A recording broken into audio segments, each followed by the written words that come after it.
মৃত্যুদণ্ডের আসামি হয়ে কারাগারে যাওয়া সোনা মিয়া ফিরলেন নতুন জীবন নিয়ে।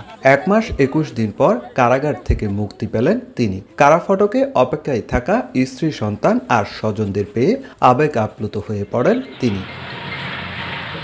ঘটনা 2020 সালে। ওই বছরের 1 মার্চ কক্সবাজারের রামুতে গোয়েন্দা পুলিশের অভিযানে 1,90,000 পিস ইয়াবাসহ গ্রেপ্তার হন 5 জন। ওই ঘটনায় করা মামলায় এক আসামির কাছে পাওয়া জন্ম নিবন্ধনের ফটোকপি সূত্র ধরে আসামি করা হয় সোনা মিয়া নামে এক ব্যক্তিকে।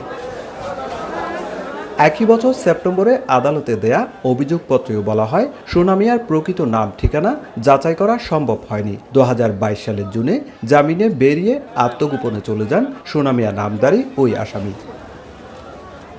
দীর্ঘ বিচারিক প্রক্রিয়া শেষে চলতি বছরের ফেব্রুয়ারিতে সোনা মিয়া সহ 2 আসামিকে মৃত্যুদণ্ড দেন আদালত। এরপর 23 জুন গ্রেপ্তার হন প্রকৃত সোনা মিয়া। আদালতে তিনি দাবি করেন ওই মামলার সঙ্গে তার কোনো সম্পৃক্ততা নেই।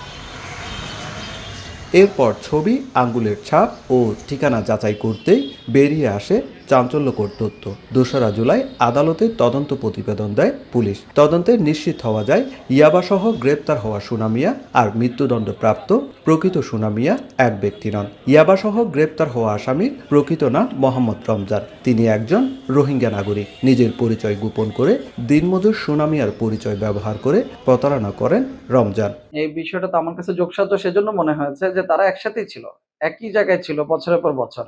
তার এনআইডিটা সে কেন ব্যবহার করবে যদি যোগসাজশ না থাকে?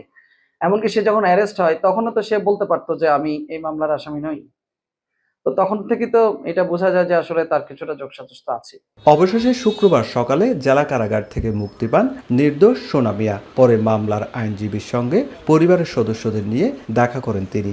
আইনজীবী জানান 4টি শর্তে তাকে মুক্তি দিয়েছেন আদালত। 4টি শর্তের মধ্যে তার এনআইডি, পাসপোর্ট যদি থাকে তাহলে এগুলো জমা রাখতে বলা হয়েছে, ঠিকানা পরিবর্তন না করতে বলা হয়েছে, বসত ভিটা বিক্রি বা স্থানান্তর না করে প্রতি মাসের প্রথম মঙ্গলবারে নির্দিষ্ট জায়গায় একটা হাজিরা দিতে বলা হয়েছে। সোনা মিয়ার দাবি, এই আয়নাবাজির নেপথ্যে থাকা প্রকৃত আসামি রমজানকে দ্রুত গ্রেপ্তার করে দৃষ্টান্তমূলক শাস্তি দিতে হবে।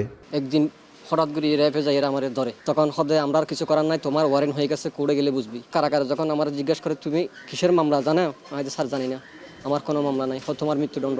সোনা মিয়া কক্সবাজার পৌরসভার 1 নম্বর ওয়ার্ডে কুতুবদিয়াপাড়া বাসিন্দা। সুজাউদ্দিন রুবেল, সময় সংবাদ, কক্সবাজার।